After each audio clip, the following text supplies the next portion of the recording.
Hello everyone. In this video, I will talk about how to solve some practice problems just to check that we have a proper understanding of the materials covered in the lecture video. Okay, so let's start. So here's the first question. Question 1. Vector A equals tan 300 degree. So in this notation, as we know, tan is the magnitude, and 300 degrees is the angle going counterclockwise with respect to the x-axis. Okay. Now, what are the x and y components of the vector? Okay, so this question is about how to convert vectors from one representation to the other. So we know these A equals the magnitude and the direction.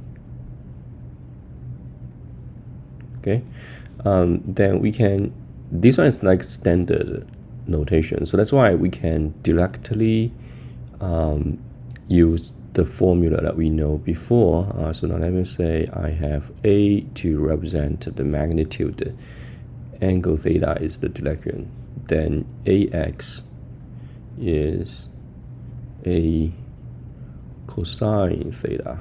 Okay, so when the angle and also magnitude here are in standard form, then we can simply just use cosine function to figure out the x component. So now that's tan cosine 300 degree. Okay, and a bit of trigonometry here. So cosine 300 degree is equal to cosine 60 degree. Okay, so I want to convert the angle here from this big one to a smaller angle, so that I know it's square root of 3 over 2, gives me 1/2.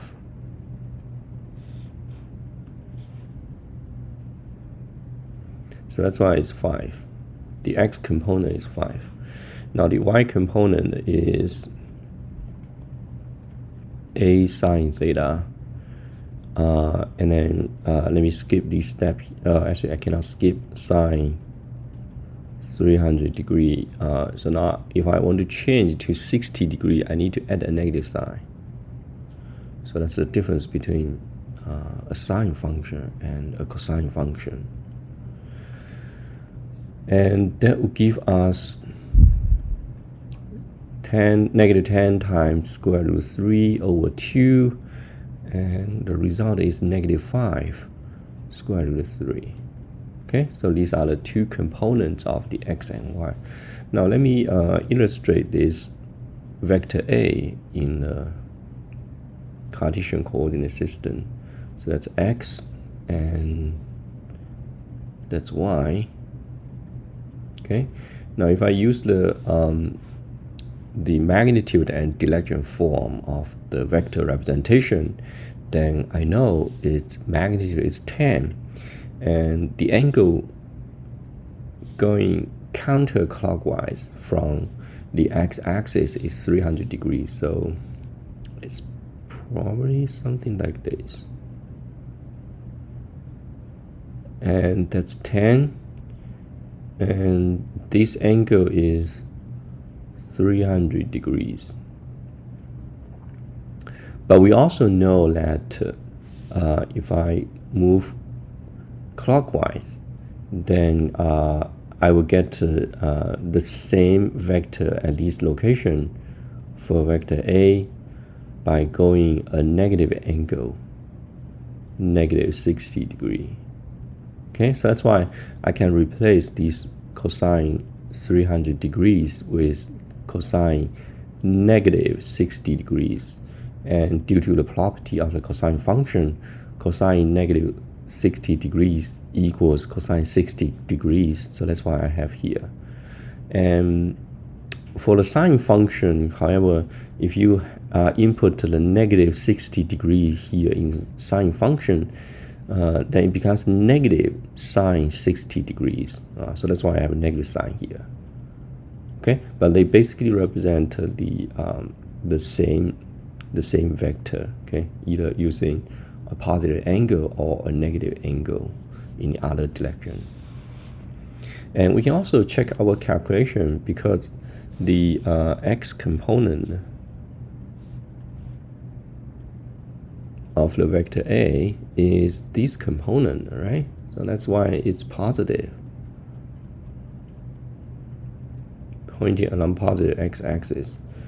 And the y component, if I draw the projection in the y direction, then I know AY is downward, so that's why it's negative. So that's a good way of checking your calculation. Now I have a negative sign here. All right, so now second question. Vector B equals this Cartesian coordinate component form, 8i minus 8j. What are the magnitude and direction of the vector? Okay, so before I solve this specific question, let me talk about in general. Let's say for a 2D vector in Cartesian coordinate component form, let's say bxi hat plus byj hat. Okay, then its magnitude b equals square root bx squared plus by squared. Okay, so that's just so such as this one. So that's a, and that's ax, and that's ay. So they form a right triangle. A, the magnitude is the hypotenuse, and ax, ay are the two sides of the right triangle. So that's why we have this formula. Okay, and if I put in the numbers, now I have 8 for the x component and negative 8 for the y component. Then I have this expression here. In fact, if you realize that there's a square here for the negative number, you don't actually need to write the negative sign. Okay, but I write this negative just for clarity that the by component is negative. Okay, so now if you simplify this, you will get 8 times square root of 2 as the magnitude. Now the direction, think about this direction. So remember, this side is the y component and that's the x component. So tangent to this angle is ay over ax. Tangent the angle theta equals by over bx, and by is negative 8, bx is positive 8, so we get negative 1 here. Okay, and then we know that this angle is negative 45 degree, right? By simply thinking about the diagram. So let's see, that's x, that's y. Okay, and the vector is along positive x, positive 8 and negative 8. So that's this arrow here along the diagonal of the 4th quadrant, and this angle then of course is negative 45 degree. Okay, so without using your calculator, you should be able to know that this angle is negative 45 because it's negative 1. Right? We know tangent 45 degree equals 1. Okay, so that angle magnitude is 45 degree. Now if you go counterclockwise, like what we did in the question 1, then these angles will complement these 45 degree to 360, right? So that's why this angle here is 315 degree, okay? Because 315 plus 45 equals 360. But this angle is positive, okay, because it's the counterclockwise direction.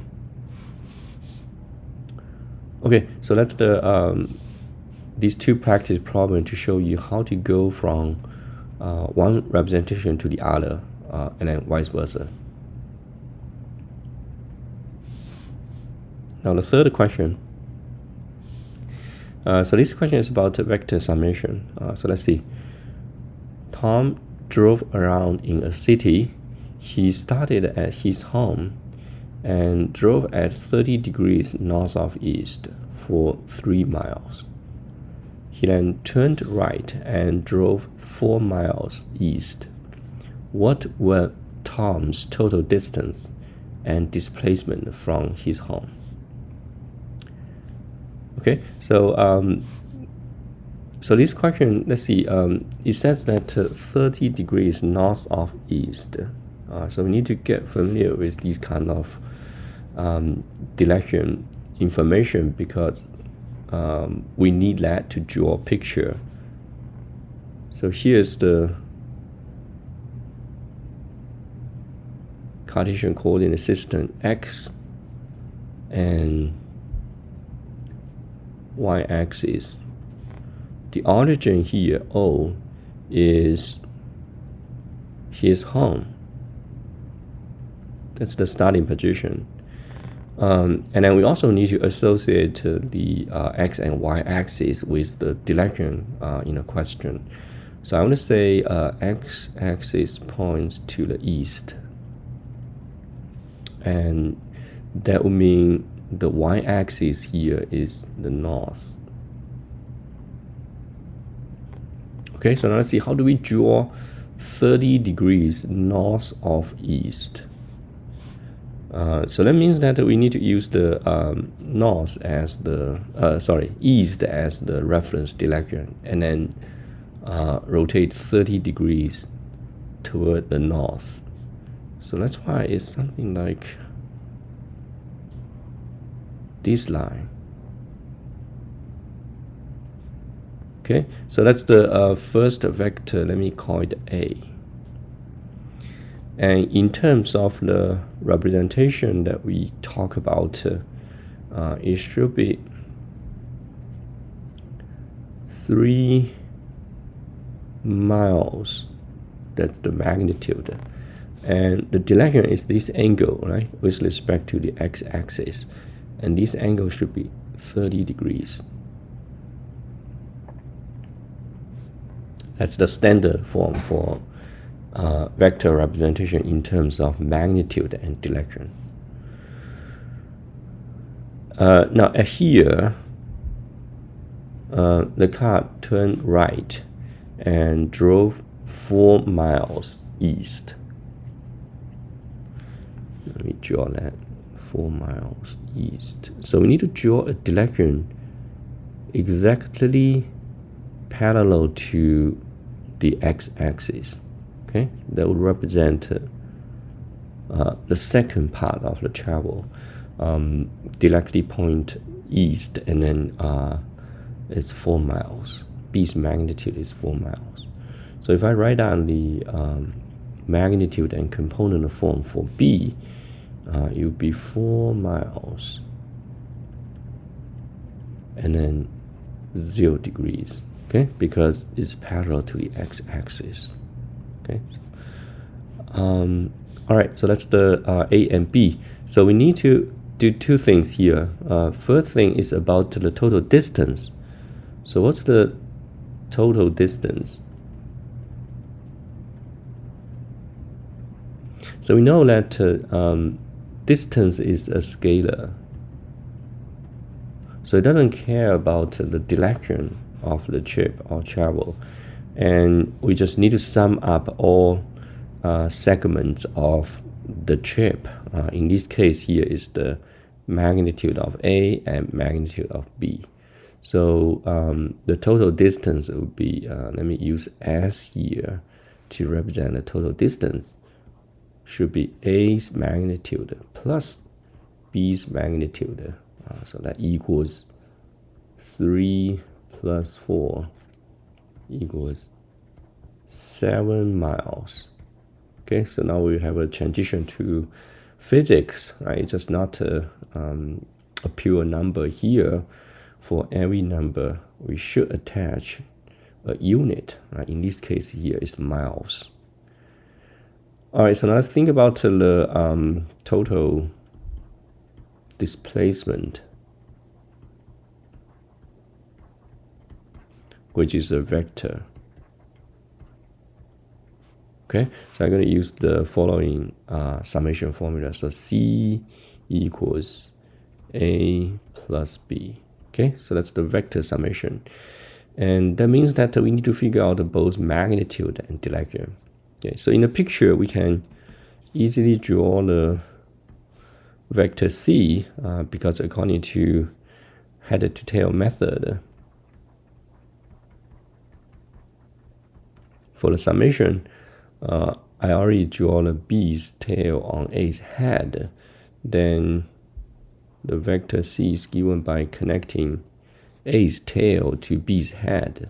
That is C that we're going to calculate. And also from this example, you can see is vector summation is a natural language for calculating the trip, right? For this travel displacement. So A here is the first, the second, and you naturally draw from the starting point. And B is the second section of the displacement, and then you naturally draw starting at the first position, right? So that's why starting at the head of A. And then that's the result of the summation. So C's magnitude, we can calculate that using the law of cosine that we talk about. So we need to know this angle. Let me call this angle alpha. So what's this angle? Now, if I extend the vector B, then this angle is equal to 30 degrees, okay? Because this B line is parallel to the x-axis. So that's 30 degrees. Okay, so 30 degrees plus alpha equals 180 degrees because it's a straight line here. So alpha, according to the geometry, is 180 minus 30 equals 150 degrees. So we know that angle, and then we know A magnitude, B magnitude. So C's magnitude equals square root A squared plus B squared minus 2A times B cosine alpha. Let's plug in the numbers. Now A equals 3, B equals 4, 2 times 3 times 4 times cosine 150 degrees. Okay, and this number turns out to be 6.8 miles. Okay, so now how about the direction of the vector C? We needed this angle. Let me call this angle theta. So we need to know what's the angle theta. Then we know the vector C's direction with respect to the x-axis. Now from the picture here, we know theta equals 30 degrees minus beta.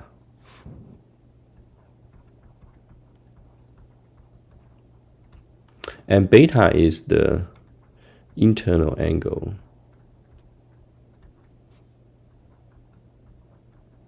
Of the triangle, which we can calculate using the law of cosine again. So now let's see what's the beta's expression. So cosine beta, according to law of cosine beta equals, okay, a squared plus c squared minus b squared. Okay, so now b is the opposite of angle beta. So that's why we do the neighboring two sides, squared minus b squared, and then divided by 2ac, right? Two adjacent side. Now let's plug in the numbers. A is 3. C is this number, 6.8. Okay, but be careful that when you do calculation in the intermediate step, you need to keep more digit. Okay, so my 6.8 miles here represent the final result for the magnitude of C. However, if I want to use that result to do further calculation, then I need to keep more digit. So I'm going to use the 6.77 squared. Okay, so you can try that calculation. You'll see if I keep to the second decimal point, I will have 6.77 minus 4 squared, and then divided by 2 times 3 times 6.77. Okay, now it turns out to be 0.956. Okay, now if you calculate the inverse function of cosine beta, you will get beta equals 17 degrees. Okay, so therefore the angle theta is 30 degree minus 17 degree equals 13 degrees. So that's the direction of the vector C. Okay, so we can summarize here. So C equals 6.8 miles in magnitude, and the direction is 13 degrees. Okay, so that's our calculation using the magnitude and direction associated with the law of cosine, this formula here, to calculate the displacement. Okay, so in the next slide, I'm going to use a different method to calculate exactly the same problem. And that method is using the Cartesian coordinate systems components. Okay, so again, here is exactly the same question. First, Tom drove 30 degrees north of east for 3 miles, and then drove 4 miles east. Now we need to calculate what is the total distance. Will be the same method. So I'm going to skip that, and then let's calculate what's the total displacement from his home. Now to do that, I need to draw the picture again. So that's the y-axis, and that's the x-axis. The origin is the home. And the first section is 30 degree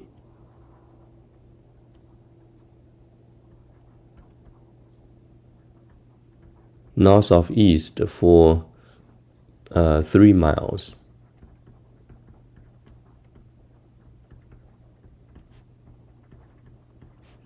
And the second section, the second vector is 4 miles and 0 degree. Okay, so that's this drawing here. That's 4 miles for vector B, and then we calculate the summation of them. We know is given by this straight line C here. Okay, but now for now this time I'm going to use the component form. Okay, so let me use a different color to decompose. So I'm going to decompose this A to its x component. So that's AX. And B decomposition to the x component is the same as B, right? So that's why it's this one, that's BX. And in the y direction, this length is AY. And if I project B to the y-axis, I got 0 here. So it's just a dot here. So let's know BY. Okay, so that's why if I draw it in the picture, then I would draw this equals CY. The summation of this equals CX. And then you will see that that indeed give us the vector C in this direction. Okay, so let's write down the some numerical numbers. So for A, I decompose it into the x direction, which will be 3 miles times cosine 30 degrees. And that turns out to be 2.6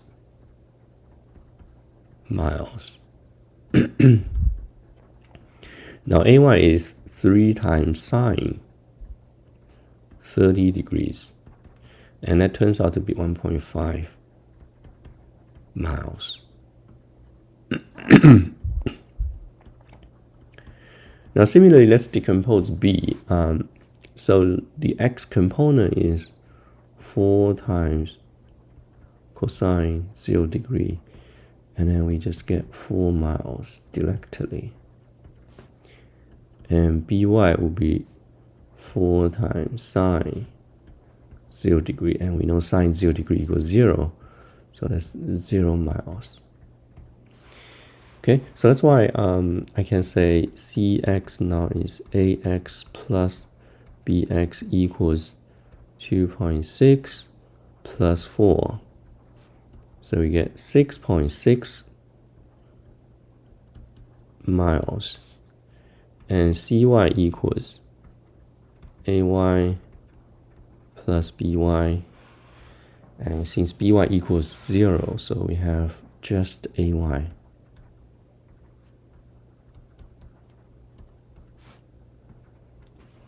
Okay, now we can combine them to calculate the magnitude. The magnitude is CX squared plus CY squared equals 6.6 squared plus 1.5 squared equals, the result is also 6.8 miles. So that's the exactly the same number as before, the other method. Now the angle here, let's say this angle is theta. So tangent theta is CY over CX. 1.5 divided by 6.6, and then the number here is 0.227. Okay, as I said, you need to keep at least one more digit in the intermediate step, and that will give us theta angle equals 13 degrees if you calculate the inverse function of this number. Okay, so to summarize, the vector C is 6.8 miles and 13 degrees. Okay, so I can say 13 degrees north of east. Then the final position is totally determined this way. Okay, so now you see I can have two different methods producing exactly the same answers. So which one to use, it will depend on yourself. If you are more familiar with the law of cosine, maybe you want to do this one. And if you think that doing decompositions is easier for you, then maybe you want to use this method using component form. All right, so that's this question. Now let's move on to the next question. So this question is about the angle between the two vectors given in the form of components. So this question is about the dot product that we discussed in the lecture. Because we know that if I do A vector dot B vector, then by definition it's given by A's magnitude times B's magnitude and cosine the angle between them. Okay, so here's the picture. Let's say that's A, and that's B, then that's the angle theta between them. And when we do the dot product, then we get this cosine theta.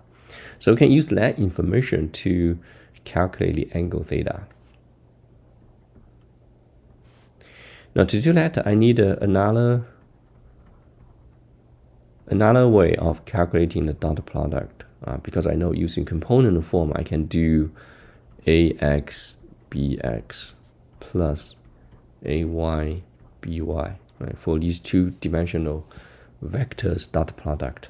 Then if I combine these two, I will get ax bx ay by equals ab cosine theta. So cosine theta is given by ax bx plus ay by over ab. All right, so let's figure out the each component. So ax bx is 6 times 2 plus 4 times 6, and that equals 36. So that's the result of the dot product between AB using the component form. But we also need AB's magnitude. So A's magnitude is these two components, 6 squared plus 4 squared equals 7.21, and B's magnitude is 2 squared plus 6 squared equals 6.32. Okay, then now let's plug in all the numbers that we know. 36 divided by 7.21 times 6.32 equals 0.79. Okay, and then the angle from this calculation should be 38 degrees. Let's repeat this number. All right, so that's how to find the angle between two vectors. The next question is about the cross product. As you probably guessed, we want to have some kind of practice for every concept that we discussed in the lecture. Question 5 is about the area of a triangle whose two sides are given by vectors A and B.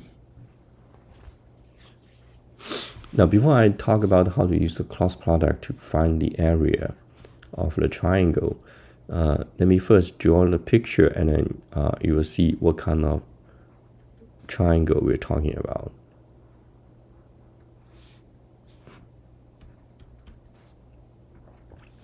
So that's x and that's y, and that's the origin O. Now for the first vector, we have 6, 4, right? So let's say that's 6, and then 4 is about here. So that's the first vector A. Now for the second vector, 2, 6. So I will have 2 about here, and then 6 about there. So that's the vector B. So the the triangle that we're talking about is this AB as two sides, and then plus this line here, right, connecting the head of A to the head of B, and that's the area that we want to calculate in this question. So we know for triangle, we know its area formula equals 1/2 base times height. Okay, so let's draw. Let's pick one of the side as the base, and then let's draw the corresponding height. And let's say I pick A here as the base. Okay, so I need to draw from this vertex a perpendicular line. So that's 90-degree angle. Okay, so that's the height h. All right, so that's the formula here. So 1/2 A times H. Okay, now A we know from the given component form, I can calculate A. Now H here, how to calculate H? Okay, now suppose I know the angle between the two vectors is theta, then H equals B sine theta equals that, right? So that's why I can say this one is 1/2 AB sine theta. Okay, so that expression looks familiar. If you remember when we talk about the cross product of A and B, its magnitude. So when you talk about magnitude, you put the absolute sign for this vector. So the magnitude is given by AB sine theta. So that's why I can continue with this equation. I can say simply just 1/2 A cross product B magnitude that gives us the area, right? So let's figure out what's A cross B. Let's do this first, and then later on we can use that to calculate the magnitude. So I'm going to use the component form. So let's copy 6i 4j cross product 2i 6j. Okay, now you can use the formula that you learned about in the lecture video, those three components, and then each one has an expression associated with the A's component and B's components. But you can also do the just like in mathematics, it distributed every quantity to every quantity on the other parenthesis. So let me start from, let's say, the first term here, 6i. So I need to distribute the 6i to the first term, 2i, and then to the second term, 6j. Okay, now I cross I, we already talked about that. The angle between I hat and I hat is 0 degree. So the cross product between I hat, let me write it on the side. I hat cross I hat equals 0. And if I have I hat cross j hat, I get k hat. Okay, so the third direction is z-axis. So that's why I get 0 here, and then the second term is k hat. And the coefficient here is 6 times 6, so we get 36 k hat. Now similarly for the second term, j hat cross I hat equals negative k hat. J hat cross j hat equals 0.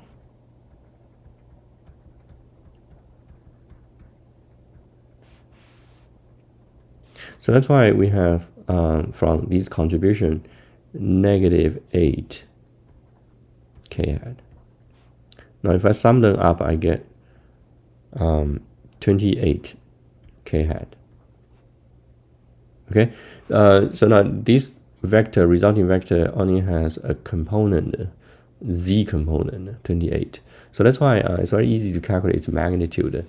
Its magnitude is simply 28. So the area, now let's continue with the previous expression, is 1/2 times 28 equals 14. So the area is 14. Okay, so now you see that not just physics, sometimes we have some applications of physics concept outside, right, in mathematics. Okay, so that'll be all for the practice problem for vectors. Okay, let me know if you have any comments. Thanks for watching.